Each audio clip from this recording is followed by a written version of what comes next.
आज तक यहाँ पर जितने भी गेस्ट आए हैं उसमें से सबसे छोटी एज इनकी है। जो अभी ये गेस्ट आने वाले हैं वो सिर्फ 19 साल के हैं और उनके YouTube पर 3 मिलियन से ज्यादा सब्सक्राइबर्स हैं और करोड़ों व्यूज हैं। तो please give an energetic and warm welcome to the one and only Deepak Dahiya.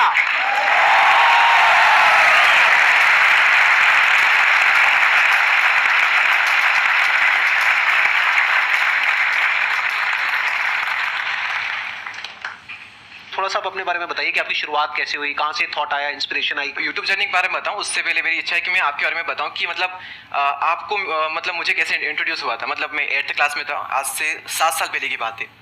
8th class में हम कुछ फ्रेंड्स वगैरह स्पोकन इंग्लिश क्लासेस जाते थे, तो वहाँ पर एक सर थे हमारे, तो उन्होंने एक बार कहा कि आज ना सेमिनार दिखाएंगे आपको। तो किसका सेमिनार है कि संदीप माहेश्वरी का।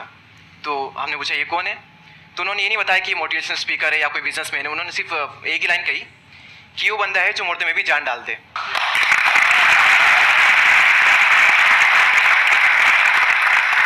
फिर मेरा ऐसा था कि मतलब लाइफ में क्लियर नहीं था कि करना क्या है, मैं क्या करूँ।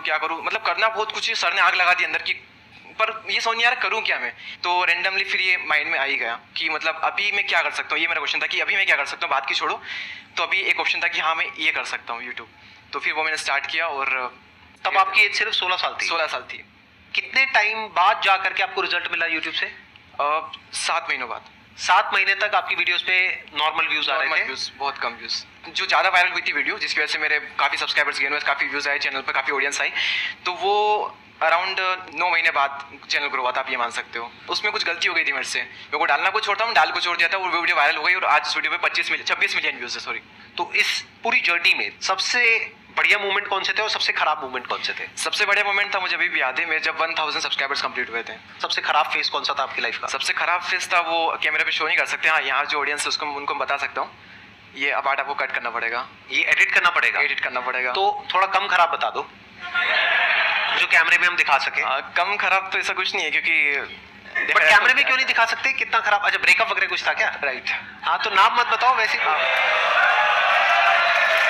लोगों को इसी में इंटरेस्ट आ रहा है। मतलब बाकी सबका इंटरेस्ट इसी में है जो आप नहीं बताना चाहते। अगर उसके बारे में थोड़ा बहुत कुछ बताना चाहते हो, बिना नाम लिए, बिना कुछ बोले, तो आप बता सकते हो। ब्रेकअप हुआ वो एक प्रॉब्लम चलो नॉर्मल है, कईयों के साथ होती है, पर सबसे टफ चीज़ ये थी कि मेरा 12th का एग्जाम चल रहा था उस वक्त, और 12th में भी सबसे टफ पेपर जो मुझे लगता है मैथ्स का, उसी पेपर के जस्ट पहले सब कुछ हुआ था। उस पेपर के जस्ट पहले इक्वेशन चेंज हो गई थी? चेंज हो गई थी, right. I understand. Technical joke था, हर एक को समझ नहीं आया होगा। मेरा क्वेश्चन ये है कि ज़्यादातर मोटिवेशनल वीडियोस हम देखते हैं, लेकिन शॉर्ट टर्म का मोटिवेशन मिलता है, लॉन्ग टर्म तक मोटिवेटेड कैसे रह सकते हैं? हर वक्त हर कोई मोटिवेट नहीं रह सकता, वो चाहे मैं हूँ या फिर सर हो, हर वक्त तो एनर्जी हाई रह ही नहीं सकती। बात रही, कई लोगों का मानना है कि मोटिवेशन वीडियो देखने से कुछ नहीं होता, शॉर्ट टर्म में सिर्फ एनर्जी रहती है। माना कि शॉर्ट टर्म में मोटिवेट हो जाते हैं, फिर वापस से नॉर्मल स्टेट में आ जाते हैं, लेकिन उनमें जो बातें बताई जाती है ना, वो हमारे साथ जिंदगी भर रहती है। भले वो जो फीलिंग है, एनर्जी है, वो टेम्पररी है, लेकिन जो बातें बताई जाती है, जो लाइन्स होती है, वो परमानेंट होती है। तो आपको वहाँ पर फोकस करना चाहिए। मोटिवेशन क्या होता है? एक होता है मोटिवेशन कि मैं यहाँ पर स्टेज पे खड़ा हो जाऊँ, या अपनी कोई वीडियो मेरी आप देख रहे हो जहाँ पे मैं पूरी एनर्जी के साथ आपको कुछ बोल रहा हूँ, आपको गूज़बम्स आ रहे हैं, रोंगटे खड़े हो गए हैं, जोश आ गया है, ये हो गया, उसको आप मोटिवेशन बोल सकते हो। अगर मेरी 500 वीडियोस मैंने आज तक अपलोड करी है, उसमें से ऐसी कितनी है जो कि रोंगटे खड़े कर देने वाली है, और कितनी ऐसी है जो अंडरस्टैंडिंग के बारे में बात करती है? मैक्सिमम 10%। बाकी की 90% कौन सी है? Understanding about life, about mind, about everything in life. क्योंकि अगर आप मोटिवेशन की बात करोगे, yes motivation is temporary, but जब मोटिवेशन काम आता है तो वही काम आता है। जैसे इनका अपना मोटिवेशनल वीडियोस का चैनल है, आई थिंक आपकी 90% जो वीडियोस है वो मोटिवेशनल है, राइट? तो जब मोटिवेशन की आपको जरूरत है तो मोटिवेशनल वीडियोस ही काम आएंगी ना। जैसे डेली हम कुछ खाते हैं तो वहां से एनर्जी मिलती है, फिर हम काम करते हैं, तो ऐसे ही मोटिवेशन है।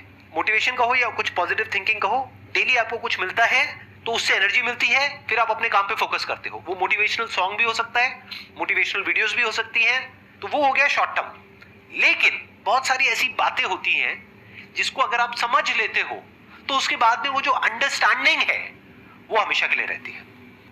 देखो, मैं एग्जांपल देता हूं क्या है। मैं आपको बोलता हूं आप सब कुछ कर सकते हो, दुनिया की कोई ताकत आपको करने से रोक नहीं सकती, आगे बढ़ो, छोड़ दो सबको, ये वो व्हाटएवर, ये क्या है? मोटिवेशन है। अब मैं आपको कह रहा हूं कि ये जो माइंड है ना हमारा, ये रेस्टलेस है, तो ये क्वेश्चन मत पूछो कि माइंड को पीसफुल कैसे रखा जाए। ये पूछो कि अगर माइंड रेस्टलेस भी है तब भी हम कैसे अपने गोल पे फोकस रहे। ये क्या है? अंडरस्टैंडिंग है, which is based upon reality. Sir मेरा क्वेश्चन आपसे ये है कि कई बार ऐसा होता है कि ना चाहते हुए मैं किसी को हर्ट कर देती हूँ, चाहे फिर वो मेरे पेरेंट्स हो, मेरे सिबलिंग्स हो या फिर फ्रेंड्स हो। पेरेंट्स और सिबलिंग तो समझ जाते हैं कि वो मुझे जानते होते हैं कि इसने अगर कुछ बोला है तो क्यों बोला है, लेकिन कई बार फ्रेंड्स नहीं समझ पाते और इस वजह से ऐसा होता है कि उनसे बिल्कुल ही बातचीत बिल्कुल ख़त्म हो जाती है। तो फिर उस वहाँ पे भी मेरा दिमाग नहीं लग रहा होता है, डिस्ट्रैक्ट होती रहती हूँ। तो उस चीज़ को मैं कैसे कंट्रोल करूँ? अगर आप कुछ करोगे ना, उसका प्लस भी है माइनस भी है। अगर आप चाहते हो जिंदगी में कोई आपसे हर्ट ना हो तो कुछ बोलो ही मत। जहां आपने मुंह खोला, कुछ बोला, तो उसमें से कुछ बातें किसी को अच्छी लगेंगी, किसी को बुरी लगेगी, कुछ को बुरी लगेंगी। तो this is part of the package. ऐसा नहीं हो सकता कि आप अपने मुंह से कुछ भी बोलो, चाहे अपने दोस्तों को, रिलेटिव्स को, इसको उसको, किसी को भी कुछ भी बोलो और सब कुछ अच्छा ही अच्छा लगे सुनने में। वो तब हो सकता है जब आप बहुत बढ़िया एक्टिंग करना जानते हो। लेकिन वो एक्टिंग कुछ देर तक तो आप कर सकते हो, लेकिन अपने फ्रेंड्स के साथ कब तक एक्टिंग करते रहोगे? घर में कब तक करोगे? वहां पे तो जो भी आपके अंदर है, गुस्सा भी है, जेलसी भी है, किसी को अगर ये गलतफहमी है ना मेरे अंदर ये सब नहीं है, तो वो महाबेवकूफ इंसान है। सब कुछ सबके अंदर होता है नहीं होता है? तो हमारे अंदर पॉजिटिव भी होता है, नेगेटिव भी होता है, अच्छे से अच्छा भी कुछ है हमारे अंदर बुरे से बुरा भी कुछ है। तो जैसे ही कोई इंसान हमारे साथ में रहता है या रहती है, वक्त बिताते हैं साथ में, तो उनके पत्ते खुलने लग जाते हैं। आपकी जो वीकनेसेस हैं वो भी सामने वाले के आगे आती हैं। वो किसी को नहीं चाहिए। फॉर एग्जाम्पल आपके पेरेंट्स हैं, आप क्या चाहोगे? वो आपसे अच्छे से बात करें या गुस्से से बात करें? अच्छे से बात, बट गुस्सा तो है उनमें, तो कभी ना कभी तो गुस्सा आएगा। जब आएगा तो आपको उन पे गुस्सा आएगा, ये भी नेचुरल है। तो इस बात को अच्छे से समझ लो कि लाइफ में जब भी कुछ करोगे तो वहां पे सक्सेस फेलियर रहेगा ही रहेगा, पॉजिटिव नेगेटिव रहेगा ही रहेगा, अच्छाई बुराई रहेगी, लव भी मिलेगा, हेट भी मिलेगा, सेम इंसान से मिलेगा लाइफ के अलग अलग फेजेस में। आज आपको लगेगा इससे बढ़िया तो कोई इंसान ही नहीं, आपको लग रहा है अरे वाह क्या बात है, मेरी तो किस्मत खुल गई है। वो अगले दिन आप कह रहे हैं कहाँ फंस गया, ये कहाँ किन चक्रों में पड़ गया, अकेला ही अच्छा था, अकेली अच्छी थी, व्हाटएवर, राइट? ये पार्ट ऑफ लाइफ है। तो इन बातों को धीरे धीरे जैसे जैसे हमारी एज बढ़ती है तो हमको ये बातें समझ आने लग जाती है।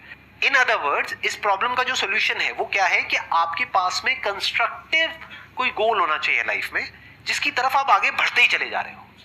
ये सब जो चीजें हैं ना फिर इतना असर नहीं करेगी। अगर आप वेले हो, खाली हो, तो ये सब चीजें आपको बहुत तंग करेगी। दीपक सर, मेरा क्वेश्चन आपसे है कि like when you were in 12th, so unlike us you thought that आपको यूट्यूब में जाना है and you did it 11th में। हाँ, so do I am also in my CA finals.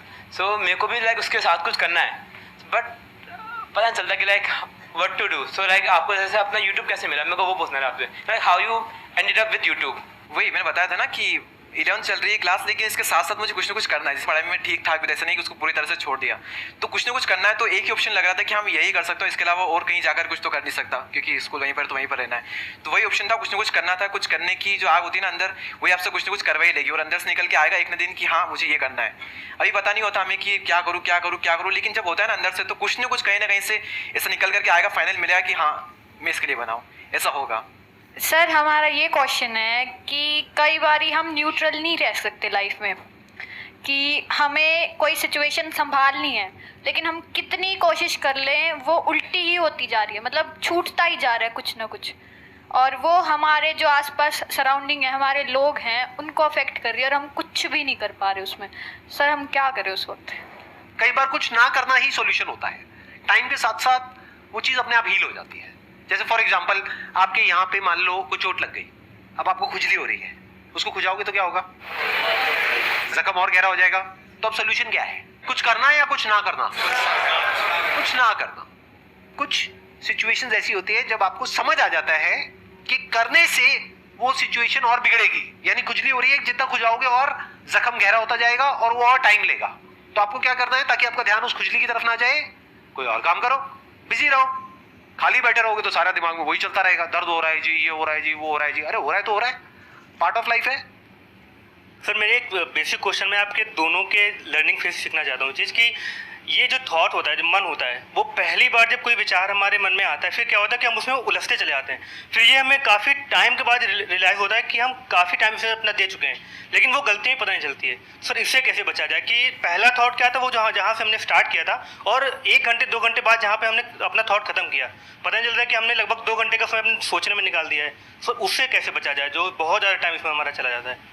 तो ये थॉट है फालतू या फिर कुछ काम का थॉट? नहीं, काम का। पहला थॉट आया कि जैसे क्रिएटिविटी लिख के हाँ मुझे ये काम करना है, हाँ। वो मैंने सोचा। फिर उसके बाद उसी थॉट में जैसे चेन बनती चली जाती है, उसके बाद ये, उसके बाद ये, उसके बाद इसके बाद ये, 3 से 4 घंटे इसमें निकल जाते हैं। या कभी कभी सोचते रहते, पता नहीं चलता कि हमने स्टार्टिंग कहाँ से की थी सोचने की। तो सही है ना, अगर सही के बारे में सोच रहे हैं तो और सोचो, कुछ नया मिलेगा। अगर कुछ भी इन्वेंशन होता है तो ऐसे ही तो होता है, सोच करके होता है, और थिंकिंग से ही होता है। नेगेटिव थिंकिंग बुरी है और थिंकिंग बुरी नहीं है। अगर तो आप अपने माइंड में जाकर के फंस रहे हो, यानी कि आप फंस गए हो 1 घंटे तक और कुछ भी नहीं निकला उसमें से, तो वो थिंकिंग बेकार है, किसी काम के लिए टाइम वेस्ट हो गया है। आप क्या कर सकते हो, पेपर पेन लेकर के करो अपना जो भी आपको करना है। माइंड मैपिंग करना सीखो, मैंने अपने कई सेशंस में अलग अलग बोला है। ये बहुत पावरफुल टूल है कि माइंड जिस तरीके से हमारा सोचता है ना, उसको आप पेपर पे कन्वर्ट करो, पेपर पे लिखो कि जो भी आप करना चाहते हो उसको सेंटर में लिखो, फिर उसकी ब्रांचेस निकलेंगी, फिर उसकी सब ब्रांचेस निकलेंगी। जिस तरह से हमारा माइंड चलता है, तो वो जो माइंड मैप है वो आपके माइंड में छप जाएगा, तो आपका माइंड भी एक ऑर्गेनाइज तरीके से सोचना शुरू कर देगा। अभी हमारे माइंड में डिसऑर्डर है, अगर आप ऑर्डर लाना चाहते हो तो माइंड को ट्रेन करना पड़ेगा। ट्रेनिंग का जो एक टूल है जो मुझे आज तक लाइफ में सबसे बढ़िया लगा है, दैट इज माइंड मैपिंग। मतलब अपने माइंड को एक क्लियर गोल देना पड़ेगा, ये गोल है जिसे तुझे अचीव करना है, मुझे नहीं पता ये कैसे होगा, माइंड तू बता ये कैसे होगा। तो अपनी ब्रेन के ऊपर आपने छोड़ दिया सवाल पूछ करके, तो ब्रेन उसके रास्ते निकालेगा, आपको अपने आप उस डायरेक्शन में भगाएगा। And that ideally has to be one pointed, अगर आपको सक्सेस चाहिए तो।